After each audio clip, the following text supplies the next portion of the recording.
Hi, I'm Hayley Victoria and welcome back to my crime and policing channel. In today's session, we are continuing our exploration of the Fatal Four. We are looking at road traffic policing and we are looking at how to keep yourselves and others safe while you're using the road. I've mentioned the Fatal Four before and we've already got one video in the series up on the channel. So if you've not yet seen that, it is there and that's all about seatbelts. That's one of our Fatal Four. Now, the Fatal Four are the four main causes of road deaths in the UK. And as I've mentioned before, or if you've not seen this before, they are massively, still having an impact on society at the moment. We are trying to educate people, and lots of initiatives are in place to try and raise awareness of these four main causes of death on the roads. So, the first one, like I mentioned, is wearing a seatbelt or not wearing a seatbelt. There's a whole video out all about that and all the different legislations and things associated with that. The second one is about distracted driving or driving while distracted. The third is driving while drunk or under the influence of drugs. And the fourth one is about excessive speed when you are driving. That's our main Fatal Four. So, speed, drink and drugs, distracted, and seatbelts. So, like I said, I've already covered seatbelts in another video. This video, we are going to be looking at driving while distracted. So, what am I on about driving while distracted? Sometimes people get really confident and complacent with the driving, and it becomes kind of like second nature. So once you've been driving for a little while, you kind of feel just at ease at the wheel. You're no longer sat like this, like you probably were in your driving test. However, if your driving fails below the expected standard, you are committing an offence. You're either driving without due care and attention or potentially even driving dangerously. Now, whatever it is to cause that reduction in your quality of driving, we need to consider. And if that's because you're distracted by something, that's when we're looking at something really, really dangerous. So, like I mentioned, the main causes of death on the road in the UK, and driving while distracted is one of them. And in particular, mobile phones. We've probably all got one now in the UK if you're of driving age. Mobile phones have surpassed things like music players, sat navs, everything. People use their mobile phones for absolutely everything. I use a mobile phone to make this video. I use mobile phones to take the pictures for the thumbnails. I use a mobile phone as an alarm clock. And for Spotify, for everything, I use my mobile phone for, as do a lot of other people. They are pretty much, the one thing that most people have in common is that we've got a smartphone. However, mobile phones become addictive, and especially the reading messages, receiving likes, etc. And it becomes so much of a part of your natural routine and life that separating that from driving has become difficult for some people. Now, if you're on your mobile phone whilst you are driving, you are not paying attention. And I don't mind, or I don't care, sorry, how good of a driver you are when you've not got your mobile phone in your hand. Because as soon as you have that phone, that attention is on that and not on the road. So it doesn't matter whether you are some Formula One Lewis Hamilton driver, you're an amazing driver in your car. If you're on your phone, you are a bad driver. That is just fact. It's one of my bugbears as well because you are putting people at risk unnecessarily. If you're using your phone and it's a massive emergency and you have to phone 999, someone's in cardiac arrest in your car, fair enough. If you're on the phone because you're having a Barney with your girlfriend, boyfriend, or whatever, you're talking to somebody else, you're trying to book reservations for your tea, that's not an emergency. An emergency would be life or death situation. I saw somebody the other day when my car was parked up. I was waiting to pick my daughter up from school, and someone drove past me in their van on their phone with a small child in the front of their van, and they were driving around a school, well, two schools, because the primary schools, the nurseries, well, loads of schools, primary schools, nurseries, secondary schools, and community colleges are all very close together. This guy was driving with one hand on the wheel, one hand on his mobile phone, a kid's in his car, and there are children everywhere. And he was driving up and down those streets. He's going to kill someone. If he's not already hurt someone or hit someone or crashed his car, I am absolutely baffled because that driving was definitely dangerous. It was definitely not paying due care or attention to the road, and I'd say it's actually dangerous driving as well. So if you're on your mobile phone, you're not paying attention, and that is it. That is the black and white situation. If you're on your mobile phone, you are not paying attention. And I know you might think, Hayley, that's really, for me, that's pretty like aggressive. That's just how I think. If you're on your phone, you're not paying attention. If you are messing about with your sat nav, you're not paying attention. If you're scrolling through Spotify to find a good tune, you are not paying attention. You can pull over and do that small bit of life admin.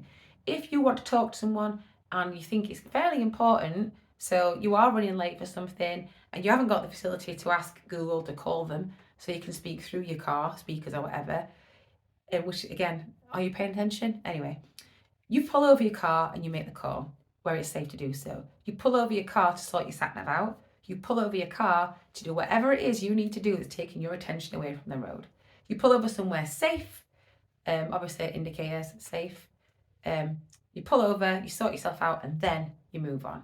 Did you know that also using your mobile phone in a drive-through is an offence? Because you're still driving. You're still driving. Just because you're in the queue for some chicken nuggets doesn't mean you are not driving. So yeah, as you can probably tell, I don't like people using a phone while they are driving because you're not paying attention. I was in the car a couple of weeks ago. We were having a road trip on the way to the seaside. The seaside is the coast. I was on the way to the coast. I was driving. It's a big drive. I sorted my sat nav out before I set off, and off we go. My sat nav starts freaking out. It starts telling me, and I knew it was the wrong direction. So I'm like, I've driven to the coast before, and I've only got my sat nav on relay for when we get off this certain junction on the motorway to go where I was going. I was like, it's taking me the wrong way.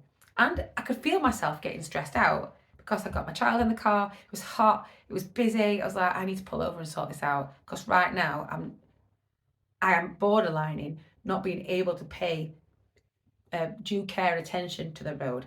I pulled over where it was safe to do so. I sorted my sat nav out, had a breather, and then continued on my journey so it was safe. That's what you need to do. Yeah, I added 10 minutes onto my journey. I don't care. I'd rather someone get there safely and than not get there at all. And just have that mentality. So get somewhere safely rather than not getting there at all. Things you cannot help are traffic. So if something happens on the motorway and traffic backs up, you can't control that. You're not going to get there any faster by being stressed or by flapping or by phoning someone. You're stuck in traffic, you're stuck in traffic. Sometimes you cannot preempt that. So just go with the flow as such. You don't need to phone people. And if you're in a toxic working environment where you have to phone them immediately, if you're going to be 1 or 2 minutes late, then that's probably not the place you should be working anyway. Or if you're not understanding when you get there and saying, sorry, there was a massive crash on the motorway. I'm not going to phone you because that's dangerous. And if they don't understand that, then they're not a very good employer. Anyway, as you can see, I'm very passionate about this. So we are talking about mobile phones and handheld devices. I'm going to look at the regulation 110 now, which sets out the information about this. And driving in contravention of this, you are breaking, you're making an offence under the Road Traffic Act 1988, and we'll get to those again in a minute. We are looking at regulation 1110 of the Road Vehicles Regulations 1986. And I'm going to read this out word for word for you, but it kind of comes under 3 kind of different categories. Basically, in fact, I'll read it out word for word and we'll break it down. So, the Road Vehicles Regulations 1986, Regulation 1110, I'm reading this from, you know it, Blackstone's Police Manual. This is 2020, and this is road policing. So like I said in my previous videos, you might not have watched them before, Blackstones are absolutely the best, I find, in relation to police and education books. There are some others as well out there as well that I really, really rate, and I'll talk about those again in a different book. But Blackstones are the ones I go to, they're my go-to books in relation to legislation and law, along with legislation on gov.uk. But yeah, Blackstones I read religiously. I'm not sponsored by them, and I keep saying this every video. Come on, Blackstones, do the right thing and sponsor me. Send me some free books, please. Anyway, so Road Vehicles Regulations 1986, Regulation 1110 states, no person shall drive a motor vehicle on the road if they are using a mobile telephone handheld device. So a handheld mobile telephone. A handheld device of any kind specified in paragraph 4, which I'll get to in a minute. No person shall cause or permit any other person to drive a motor vehicle on a road whilst using a handheld mobile phone or a handheld device of any kind specified in paragraph 4. Okay, I'll get to that in a minute. 3. No person shall supervise a provisional license holder if the person supervising is using a handheld mobile telephone or a handheld device of any kind specified in section 4. I know my driving instructor, Dan, it was called, I won't say what company because I don't want to get, well, maybe you should get fired, you're breaking the law, man. He used to be on his phone all the time when I was driving. What's that all about? You're not paying attention to the road or my driving. Anyway, paragraph 4 then, like I mentioned 3 times now. So this is how it breaks it down. A device referred to in paragraphs 1, 2 and 3, other than a two-way radio which performs an interactive communication function by transmitting and receiving data. You might see police officers on an airwave device while they are driving. That's fine. They're going to be needing that for shouting up for jobs perhaps, or if there's an emergency, they're en route to something, they may need to use that. Similar with ambulance, fire, whatever. If someone's on this device, they'll be using it for an emergency services function. That doesn't mean just because you're a cop or whatever, does not mean that you can just sit there talking to your friends on it. You could be using it for a work purpose. Okay. Now, if you are using your phone when you are driving, and like I mentioned, if you're driving in contravention to these regulations, so you're using your phone or other handheld device, you are committing an offence under the Road Traffic Act 1988. Now, this could be section 3, section 2, or section 1, and that does depend on what you are doing. Now, a case study that I've read in the media, a HGV, so a big heavy goods vehicle, was driving down the motorway, had not noticed that traffic had stopped because they were on their mobile phone, and ploughed into the back of a mother and 3 children on the motorway and killed them all. Took them out completely at 50 miles an hour. So if something is stationary, you hit it at 50 miles an hour, it's like hitting a brick wall. Doesn't matter what it is, a person, car, whatever, tree, you've hit it. That is it. 50 miles an hour, bam. If you are hitting a car head on and you're both going 50, the force of which you are hitting will be 100 miles an hour because it's both combined, if that makes sense. So you hit this thing at 50 miles an hour, there is very little chance of anyone surviving. If you hit a motorcyclist or a cyclist, there's very little chance of those surviving anyway. So I'm not allowed a motorbike or to take my bike on the road because my family just will not allow it. I'm in my 30s, I'm still not allowed one. Not that I would anyway, because I don't want to die, and they are very dangerous. So please look out for your cyclists of all types when you're driving, because it looks like fun, but it's just too risky. Anyway, so this driver hit his family and killed them instantly. Now, what they were doing, the driver, they were on the mobile phone. They weren't talking. They weren't Snapchatting or selfies. They were looking for music. They took their attention away from the road for 7 seconds. The judge in the case said that's the equivalent of just having your eyes closed while you were driving. So let's just do that for 7 seconds. I want you to just close your eyes for 7 seconds. 1, 2, 3, 4, 5, 6, 7. That's the length of time that driver was not paying attention to the road. They were distracted by the phone for all that time. That's massive, isn't it? If you think about how fast you're going on the motorway as well. So he's going 50 miles an hour with his eyes closed for 7 seconds. Now, you might be thinking, where does that fall then? That actually was dangerous driving, but we're going to talk about dangerous driving, and we're going to be talking about careless and inconsiderate driving. We're looking at both of these today. So that classifies as dangerous driving and also as careless and inconsiderate that we're looking at. Now, these depend on the standard of driving at the time of the offence. So if you imagine when you passed your test, how you sat, how you drove, the attention you paid to the road. That is the standard of driving. When you got your driving licence, you passed a standard of driving to say that you were good enough to drive on the roads. Now, that's not just something, a hurdle that you jump over to then slip into bad habits. You need to maintain this standard of driving. Otherwise, you are not driving as you are meant to be driving.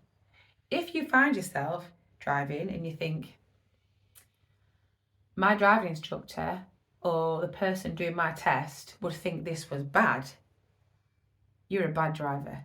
You are driving badly. If that's because you're on your phone, you're driving and shouting to somebody over there, you're not paying attention. You're messing about on your radio, you're messing about doing something else, you're shuffling through CDs trying to find something to put on if you've got a CD player in your car still. Maybe you're arguing with somebody in the car. Maybe, so I'm talking about personal experience again here. My daughter, when she was a baby, or extremely young, she was about, I'd say she was about toddler age, between about 18 months old. My daughter's in my car having an absolute meltdown. She was teething. I could not concentrate at all. I had to pull over in the car, calm her down, calm myself down before I moved on. There is no way I could have driven with a screaming toddler in the back of the car, because if you've ever had children, or you've been around young children having a full-on teething wobbler, you know it's very loud and distracting and heartbreaking as well, because you're in pain. You want to help them, don't you? So that the effect of my child's tantrum would have had on my driving, I'd have slipped way below the expected standard because I couldn't focus. So I had to stop. You've got to make that professional decision when you're driving. Okay, let's get to it. So careless and inconsiderate driving sits under Section 3 of the Road Traffic Act of 1988. Now, it's tribal summarily. You're looking at a fine and disqualification, potentially, a discretionary disqualification. So if you are found to be driving without paying due care and attention, which is, you'll also hear due care and attention, you will be charged to get a fine. It's about £200 for a mobile phone. You get fined. You will maybe have your license taken off you. And like I say, it's tribal summarily, so you'll be at the magistrate's court. So this is massive, isn't it? And that's because the standard of your driving has fallen below the expected standard. So whatever you were doing when you were distracted is falling below that. There are some defences. So if there's an involuntary movement, say you sneeze and something happens, the defence there, you've got to prove it. Perhaps, I don't know, you get stung by a wasp or something, then you've got some kind of defence. However, the onus is on you to prove that. I'm going to read the legislation straight from Blackstone's, because I know some of you like to write this down for your studies. So this is what the Road Traffic Act 1988, Section 3 states. A person drives a mechanically propelled vehicle on a road or other public place without due care and attention, or without reasonable consideration for other persons using the road or place, he is guilty of an offence. Now, in law, I don't know why, probably because it's based on stuff that was written in all the way from Norman times, I imagine. Everything is he in law. Don't know why, but yeah. So if I say he, I'm not being sexist or anything. It's just because that's what it says in legislation. Now, we're getting more serious now. I know this is quite a seriously toned video anyway. I'm normally quite bubbly and, I like to think I'm quite engaging. But I absolutely hate people using their phones and stuff when they're driving. Because it's so dangerous. You're driving a 5-ton killing machine, like I've mentioned, and this is super important. People's families are on the roads. So we're now looking at causing death by careless and inconsiderate driving. The sentencing for this is not very high, which has been quite topical in the news and in media in general, because it isn't very high. And obviously, if you cause death to somebody, if you're not being charged very much in relation to the term you're going to be serving in prison, if any, then it's going to cause some upset, isn't it, to the families that are involved. So causing death by careless and inconsiderate driving is Section 2B of the Road Traffic Act 1988. So this is tribal either way. So if you go to the Crown Court, you're looking at 5 years in prison and or a fine. If you're summarily, so you're at the magistrate's court, you're looking at 12 months and the statutory maximum summarily. There's a disqualification guaranteed. So with the other careless and inconsiderate driving, disqualification was discretionary. If you cause death through careless and inconsiderate driving, you are disqualified from driving. Okay, so that's causing death through careless and inconsiderate driving. And remembering that this is because the standard of driving falls below the expected standard. Now, if you are driving dangerously, the sentencing, the terms are much higher. Driving dangerously means the standard of your driving is massively under what is expected. So like I mentioned, the case of the HGV driver had his eyes closed, the equivalent of his eyes closed for 7 seconds. That is dangerous driving. Having a quick glance because something's caught you, you've been distracted by something, is careless and inconsiderate. Having a 7-second scroll looking for your favourite song is dangerous because your standard of driving is way below the expected standard. If you did that with drive, well, they'd stop your driving test because it's that bad. It's dangerous, which is why he got charged and sentenced through dangerous driving. So, dangerous driving sits under the Road Traffic Act 1988 and it's section 2. So we've gone 3, which was careless and inconsiderate. Death by careless and inconsiderate is 2B. Dangerous driving is 2. So we're going on a scale, the higher it gets. A bit like with assaults when we do it there. So, dangerous driving, Road Traffic Act 1988, section 2. This is triable either way. So that means you're looking at the Crown Court or the magistrates depending on the severity of the crime. So 2 years imprisonment and or a fine or indictment. So that means if you go to the Crown Court, you're looking at 2 years and or a fine. 6 months imprisonment and or the statutory maximum summary. So you find there from the magistrates court and you will be disqualified from driving. If you're found guilty of dangerous driving as well as that, so your fines or imprisonment and the driving ban, you'll also have to take a retest to prove that you actually can drive to the expected standard because you have just shown through the acts that you've done that you don't drive at the expected standards and you are a risk to road users and people off the road. We are escalating again through our list. So we've done 3, 2B and 2. Now we're looking at 1A, which is causing serious injury through dangerous driving. Again, this is the Road Traffic Act 1988. In terms of legislation, this is pretty straightforward. So legislation states, a person who causes serious injury to another person by driving a mechanically propelled vehicle dangerously on a road or other public place is guilty of an offence. Straightforward. If you are driving dangerously, you're guilty of an offence. And if you cause serious injury to that person, you're guilty of the offence, obviously. This again is triable either way, which means it sits again at the Crown or the magistrates, and depending on the severity, that's where you will go. You are looking at 5 years in prison and or a fine on indictment. So that means if you go to the Crown Court, you're potentially looking at 5 years in prison. You seriously injured somebody, right? We're talking like a seriously injured person. You are going to prison. If it's at the magistrates court, so if it's not as serious as it would be if you go into the Crown Court, you're looking at 6 months and or again the fine summarily. You'll be disqualified for 2 years from driving and you will have to take an extended retest. Because we are looking, remember, that to make sure that you can drive at the expected standard because what you've done has fallen far below what they expect. So you'll be banned for 2 years and yes, you've got the compulsory retest, but it's an extended test to prove that you can drive for a sufficient amount of time at the expected standard. Now we're going to the biggest one here in dangerous driving, and that is causing death by dangerous driving. This sits under section 1 of the Road Traffic Act 1988.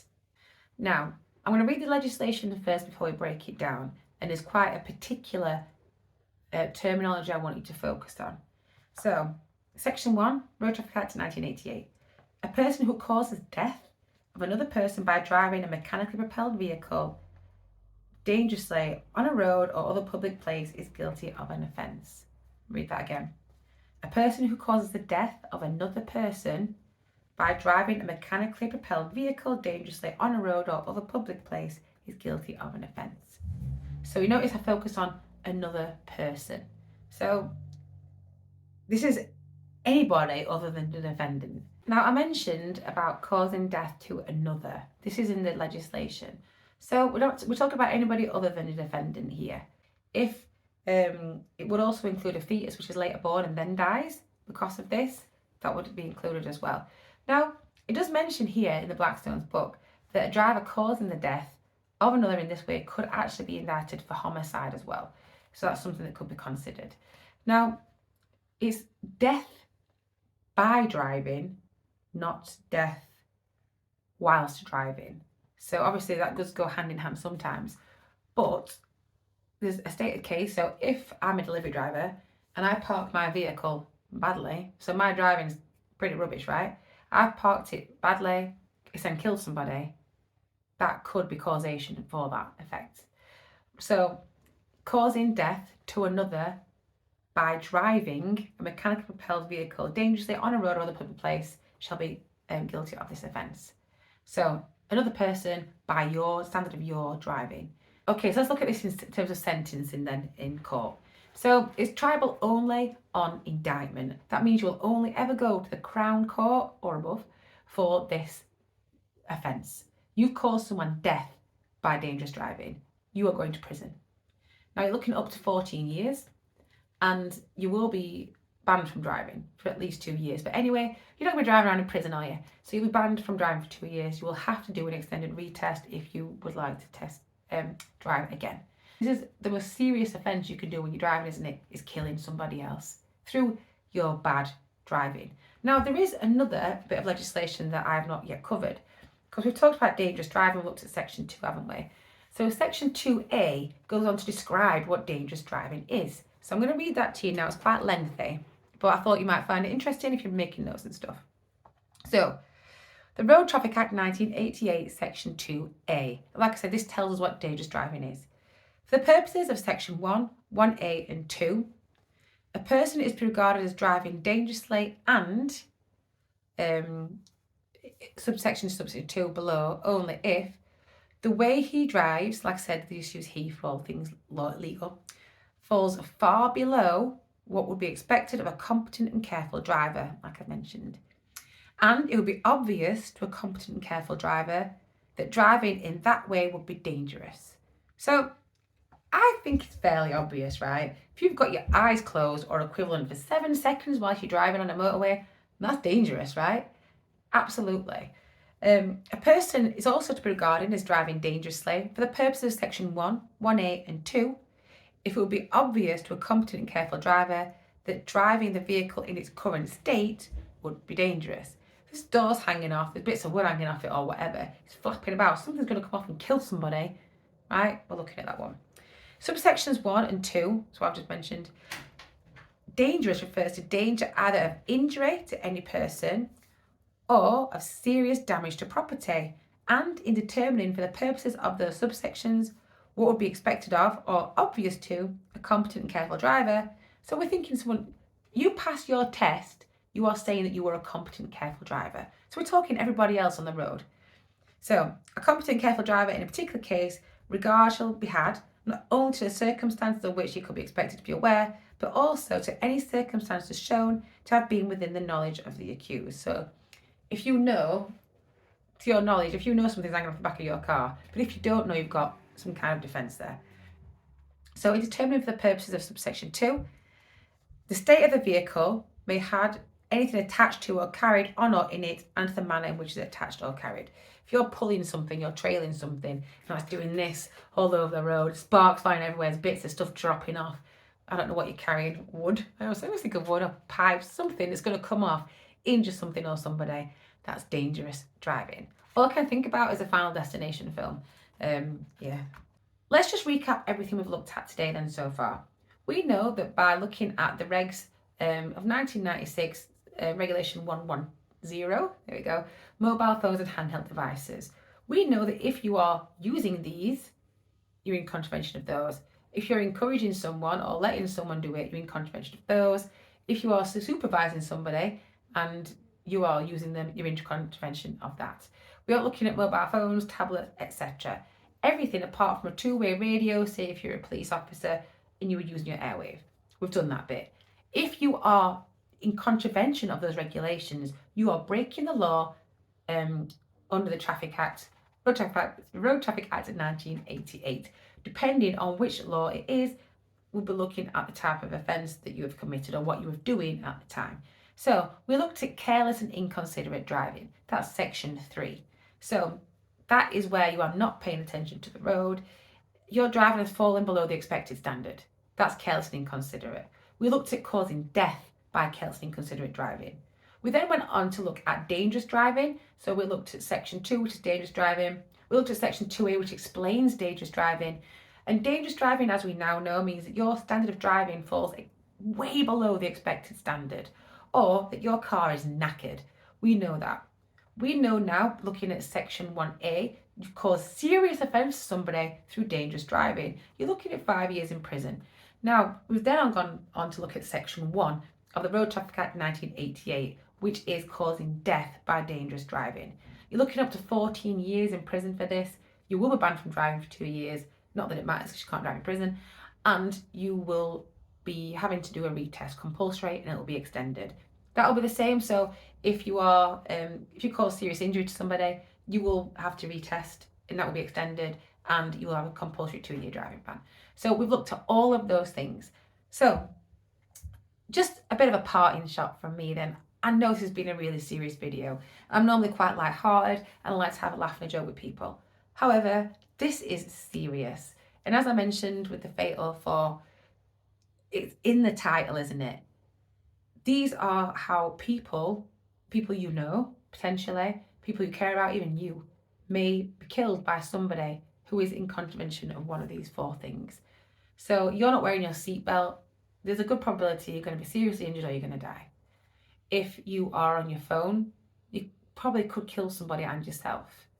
If you are speeding, you're probably going to kill yourself and somebody else. And if you are the influence of drink or drugs, you're probably going to kill yourself and somebody else. It's so serious. Driving is a privilege, and when you pass your test, I want you to just always consider the standard of your driving. And if you are driving in a manner that you wouldn't pass your test, you shouldn't be driving like that. So ask yourself when you're in your car, try and think, right, if I was driving like this and my instructor was next to me, would they let me continue driving? And if the answer is no, you've got to change your attitude to the roads. I know it's been a really serious video, and I hope you don't feel like I'm having a go at you guys who are watching it. I just really want you all to be safe out there. So please stay safe. Please look after each other. Please, please, please, please drive safely. I'll see you soon. Bye.